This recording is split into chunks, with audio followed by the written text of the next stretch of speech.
The information provided on Dr. Tom Roselle Live by Dr. Tom Roselle, D.C., interview guests, show co-hosts, or substitute hosts is not intended or implied to be a substitute for professional medical advice, diagnosis, or treatment. It is for general information purposes only. Information from this broadcast should not replace the appropriate consultation and examination process by a licensed physician. Always consult your own physician prior to changing any current medical directive or prescription.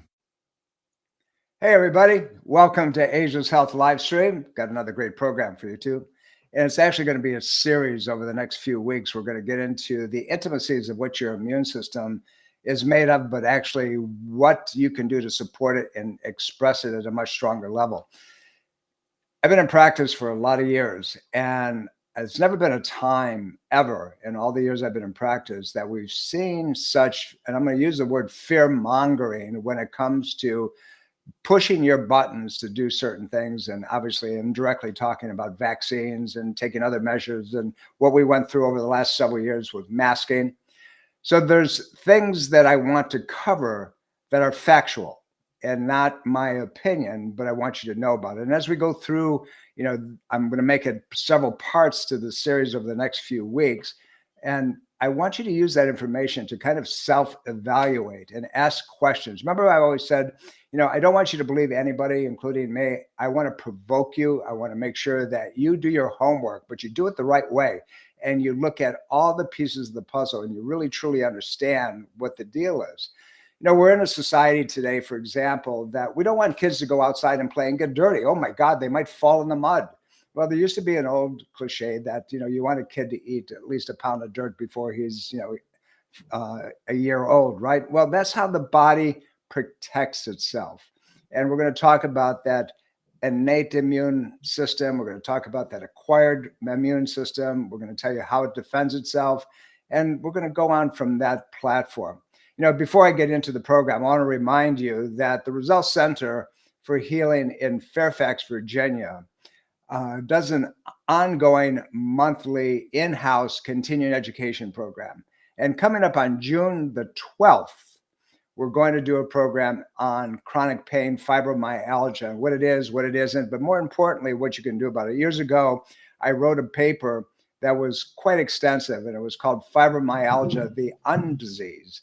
And we're going to tell you all about that too. If you listen to the radio program every Sunday, just before our live stream on WMAL 105.9 FM in the Washington metropolitan area, join us on that program as well.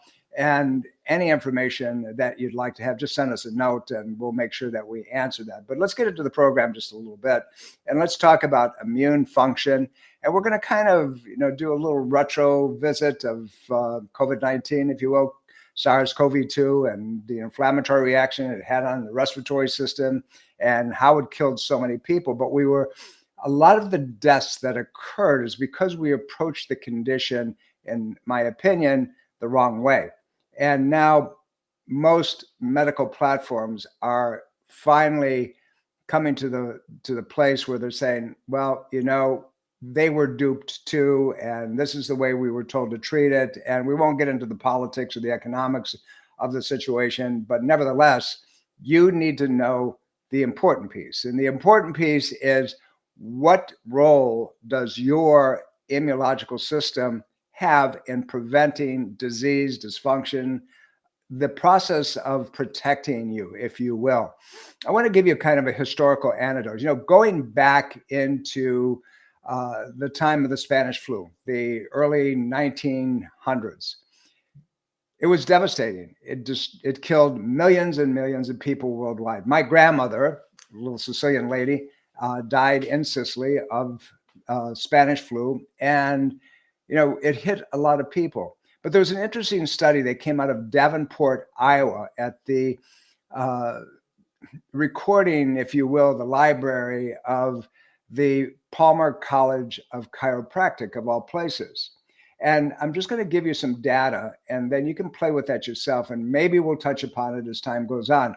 Did you know that people who were treated in the Davenport, Iowa, or the Iowa area medically during the Spanish flu, that 1 out of 750 people died?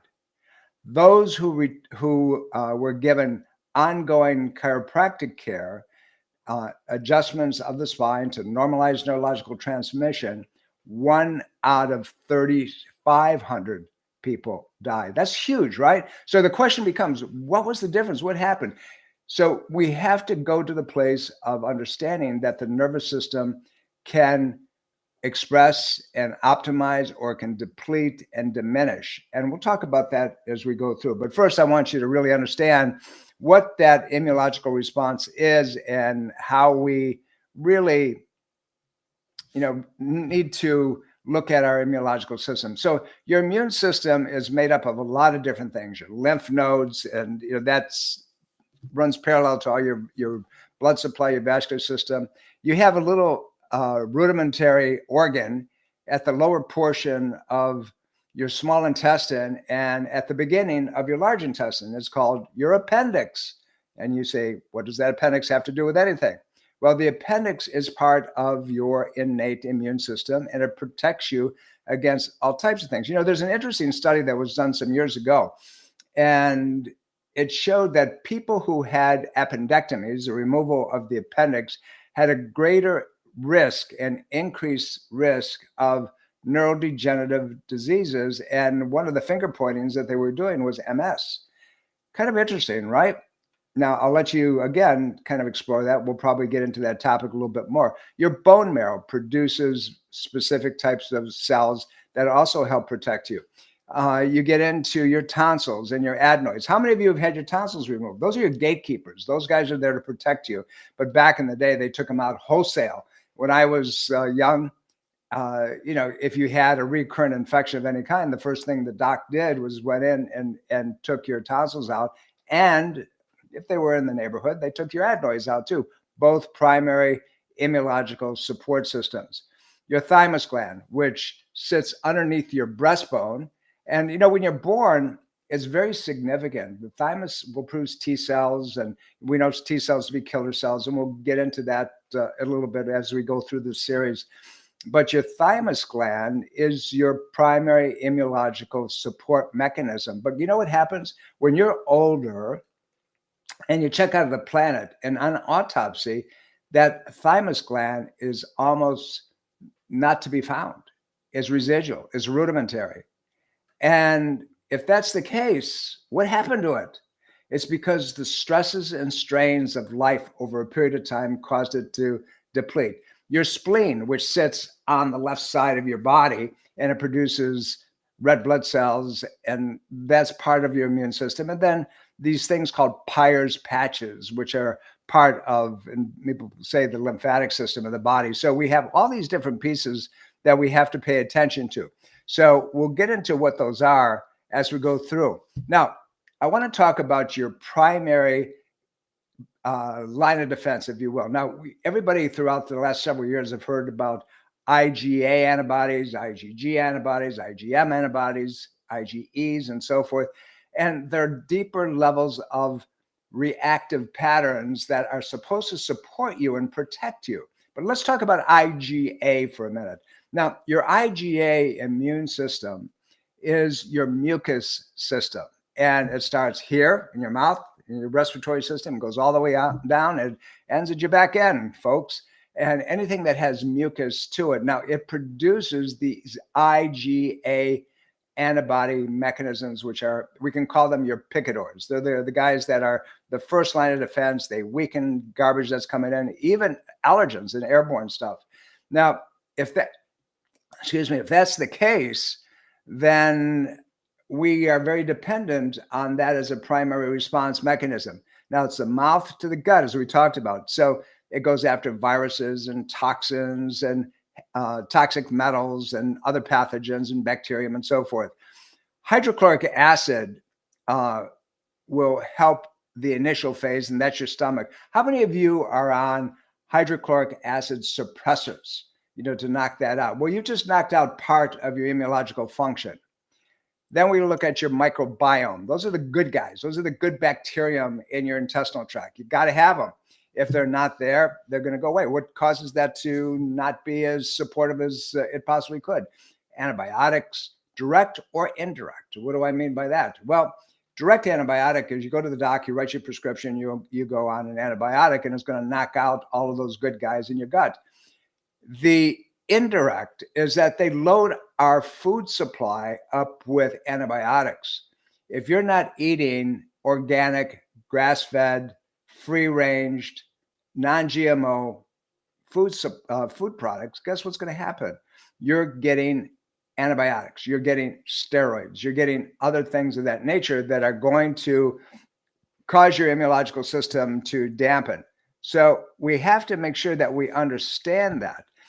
That's part of what's called the HPA axis, hypothalamus, pituitary, adrenal system, because the adrenal glands are what's responsible for producing that IgA antibody response. So if you're stressed out, you're not getting the sleep that you need to, you're putting all kinds of things in your body that you shouldn't have in there, you're not paying attention to how the body has to adapt and recuperate, you will end up beating up that adrenal system. When I say beating up, it gets into a less functional state. So when you really need it, and it's multidimensional, by the way, if you really need it, it's not going to be there. It's not going to work the way it needs to work.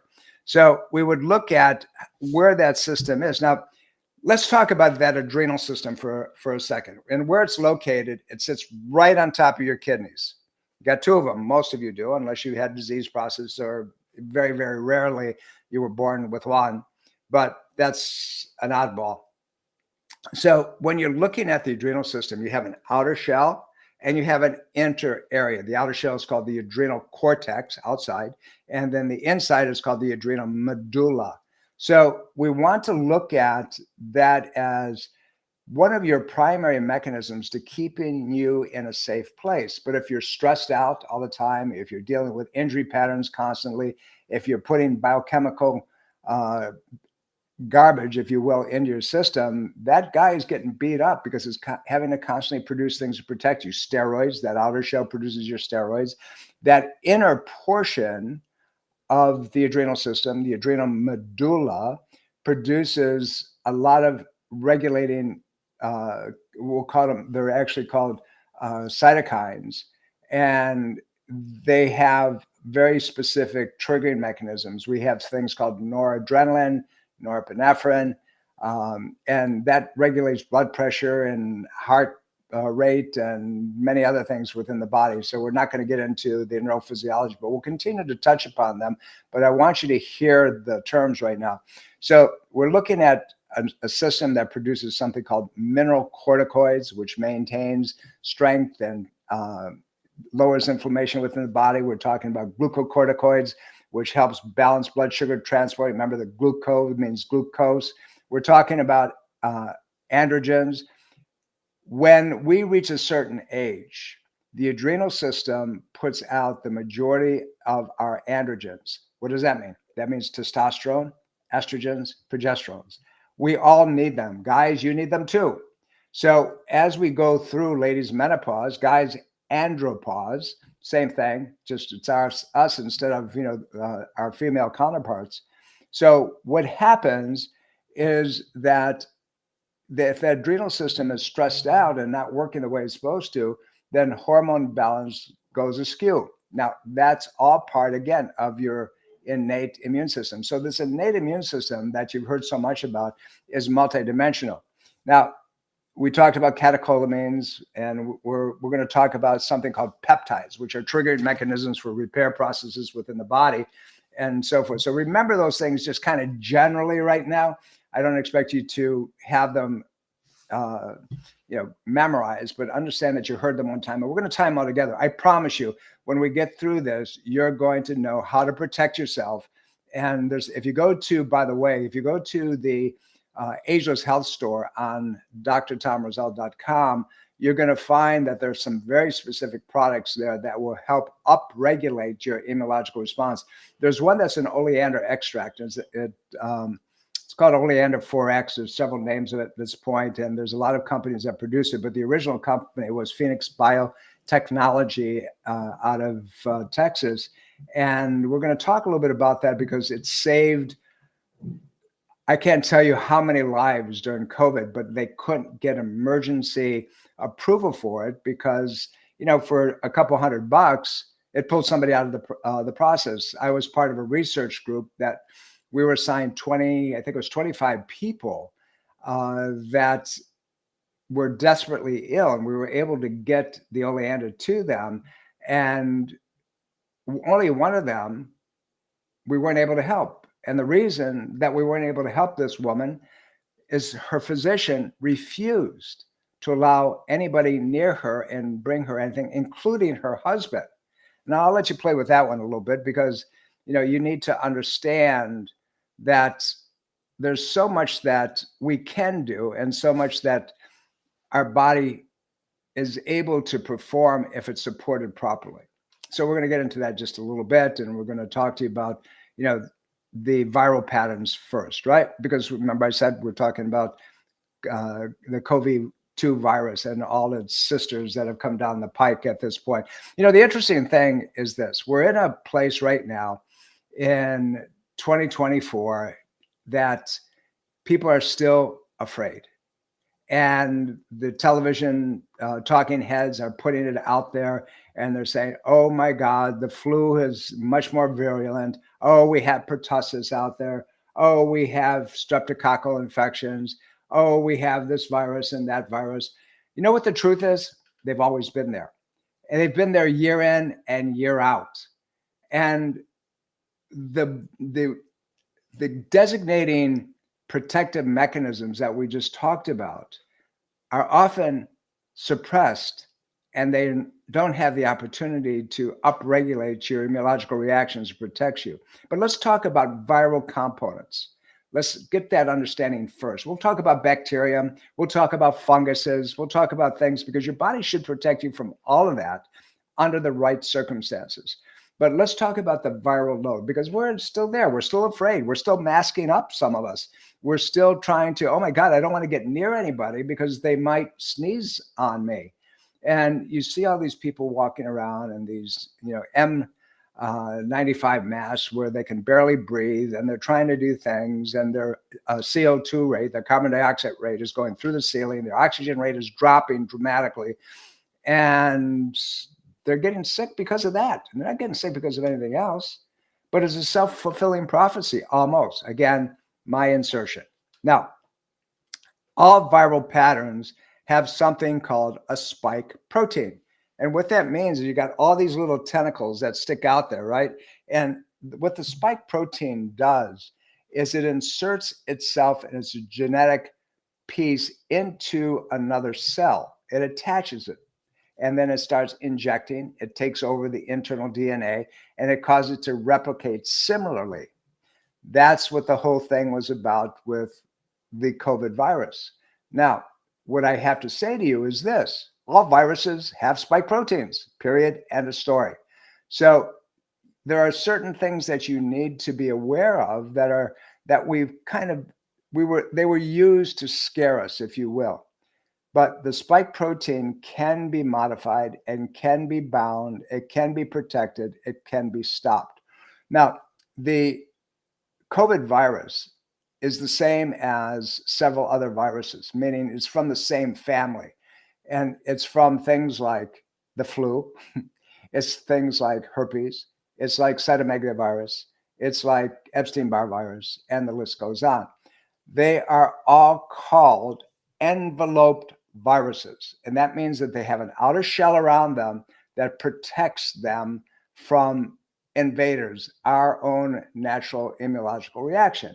But you can penetrate that envelope and destroy the virus. And there's several products, one that we'll get into, and as we talked about a minute ago, oleander, which oleander nerium is extremely effective. Now, just so from a place of identification, so you understand it, oleander is a plant, and it's been around for thousands and thousands of years, and it's been used medicinally, but it's also a poison. If you take the stem of the plant and you were put it in your mouth and you sucked on it, it will probably stop your heart and kill you. Now, that's not what we're talking about. We're talking about fractionated pieces that cause the envelope around a viral pattern to be penetrated and broken, so your immune system can handle it. That's what we're dealing with. And that's what the hidden story was about this, and one that they didn't want you to know about. So when you're dealing with a spike protein that has an envelope around it, you have to ask the question, how do I break the protective pattern, and how do I stop the spike protein from injecting itself into the cell to be able to cause duplication? And remember, these COVID viruses, by the way, were genetically modified with this mRNA directive that says keep finger pointing to one triggering mechanism. So the only thing then you were ever able to be protected from, supposedly, would be this one virus, which we know now really didn't work, because the people who were vaccinated, if you will, and got the booster shots were the ones that had the increased risk of other viral problems. Now, just as a bookmark for you, in the middle of COVID, there was an interesting and very, very huge research project that came out of Saudi Arabia. And what they saw, their conclusions were that the people who were vaccinated, who got the boosters, exponentially exacerbated the presence of other viruses in a way that the people got sick. So people who got the vaccines saw more problems with other viruses. Epstein-Barr, as I said before, and cytomegaloviruses, and herpes came about, and all these things. So you got a problem. And we're seeing the end result of that, not to mention the robo-cancers that are showing up, not to mention the people who are dropping dead from heart attacks that are, could it be from the vaccines? Maybe. We knew there was an inflammatory reaction that occurred around the muscle of the heart early on, and around the wrapper around the heart called the pericardium. It's called pericarditis and myocarditis. And we're seeing people that otherwise were, we thought, pretty healthy, and they are succumbing to an unfortunate and untimely death. Where is it coming from? Well, I'll let you start drawing those conclusions, but it's not about going to get another vaccine, if you will. It's not about trying to, stay away from other people. It's not about,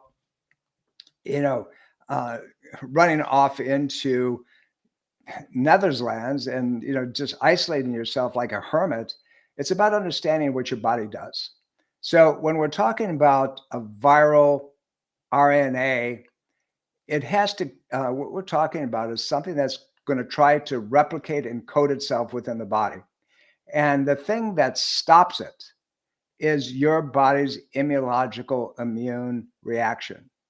So what does that mean?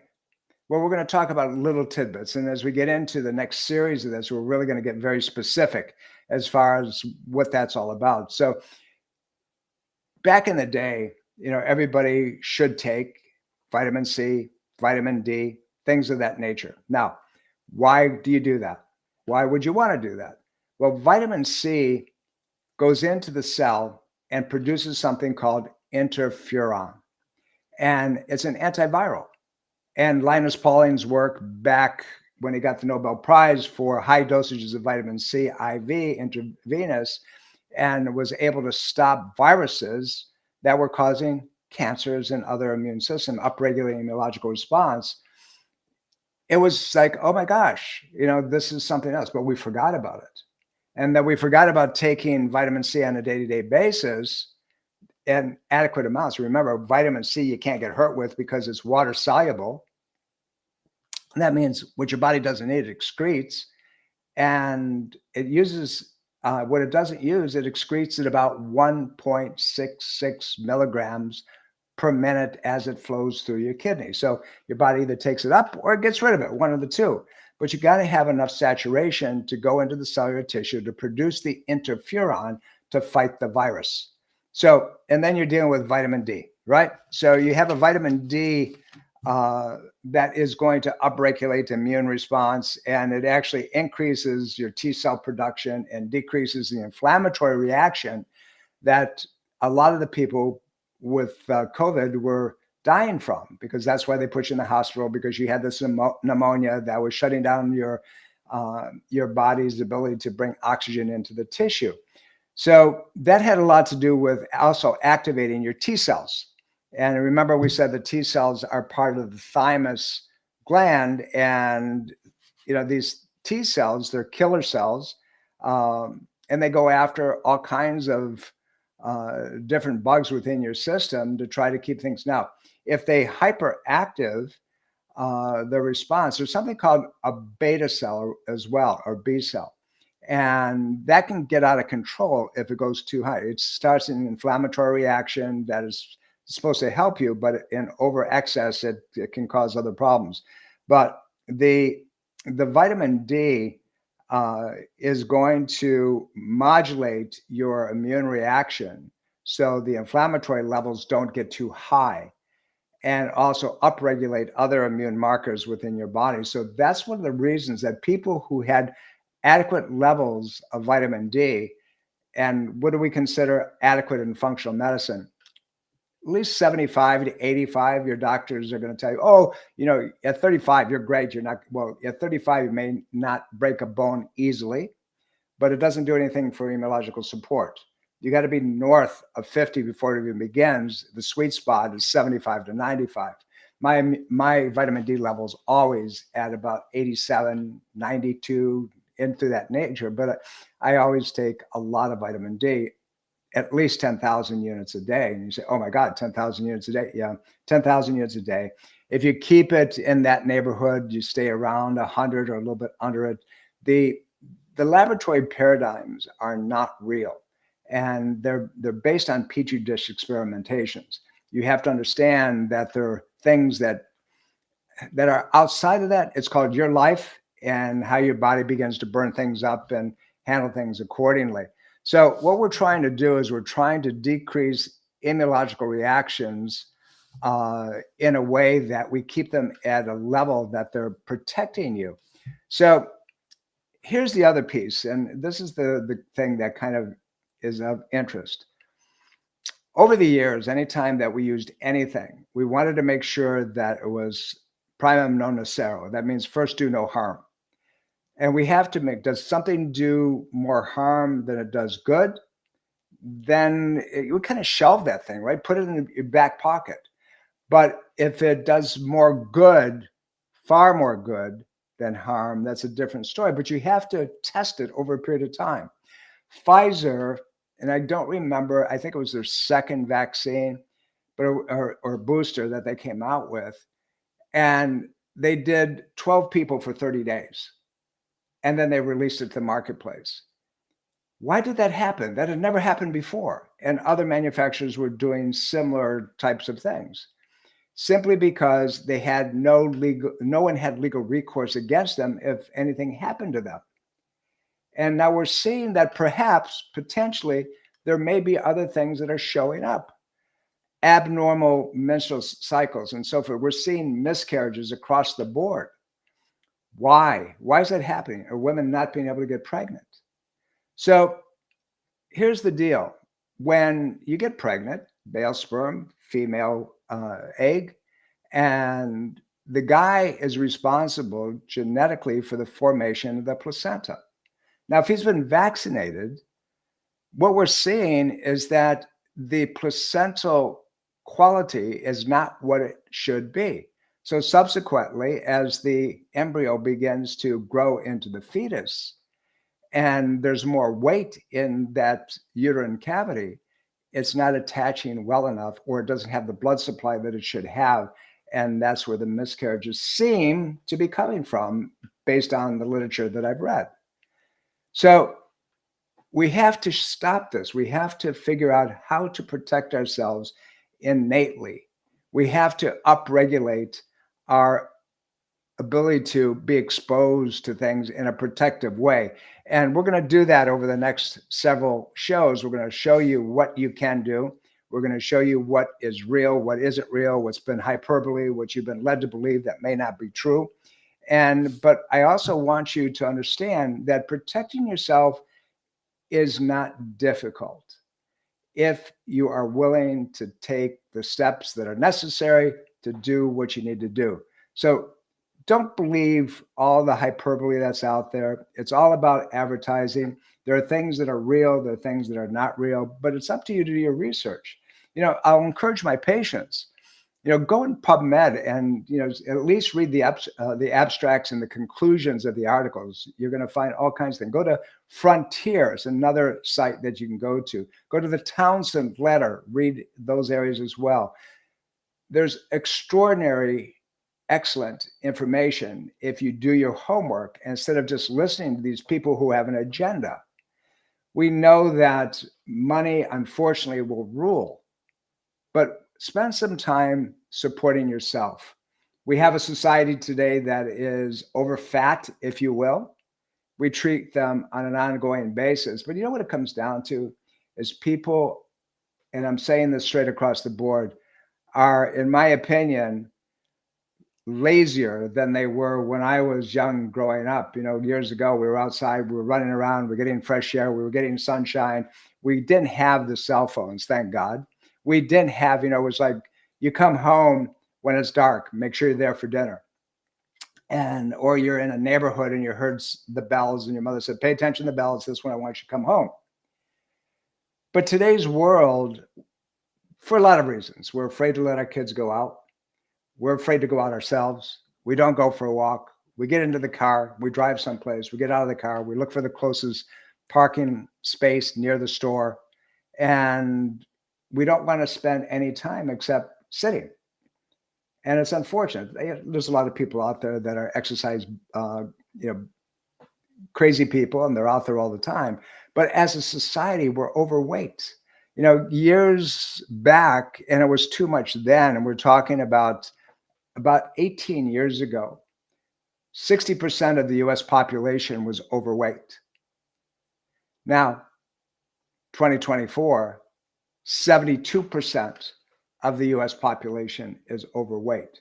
That's part of your immunological reaction. That's you not doing what you should be able to do for yourself. It's because of the foods that we're eating, the modifications that we're putting in our body, the non-food items. That's where your immune system starts. Go to drtomroselle.com. There's a couple of really excellent immune support systems that are there. We have things like hydrogen water that's available for you that you can buy from the company directly. We've worked some good discounts if you'd like to have them for our listeners and the people that are watching our Asia's Health live streams. Check it out and see if it makes sense. But do something supportively. So as we go through the next couple of weeks, we're going to get very specific. We're going to tell you what you need to do. If you did nothing else, as a result of today's program, start taking vitamin C at a very high level, or go into that to the site again and pick up some of the products that we've handpicked for you. Get your vitamin D level up where it needs to be. Get your vitamin C level up. Take at least 1,500 milligrams in divided dosages every day. It's not a big deal. It's easy. It's not going to hurt you. And get a buffered vitamin C. Say, oh my God, my stomach. And then take a good probiotic. But don't take these gummy probiotics. Don't take the garbage that you pick up, very quickly at some drugstore, because I'm promising you, not good. Go to a good, trusted healthcare store and ask them for something that is a multi-strain probiotic that has been shown to be viable after you take it, so the acid in your stomach doesn't destroy it. There's a lot of good things out there. We're going to continue the program. We're going to give you far more information than you thought was possible with immunological response. And remember, it's your choice to keep yourself strong. You can do this if you want to. I love you all. I'll see you next week. Bye.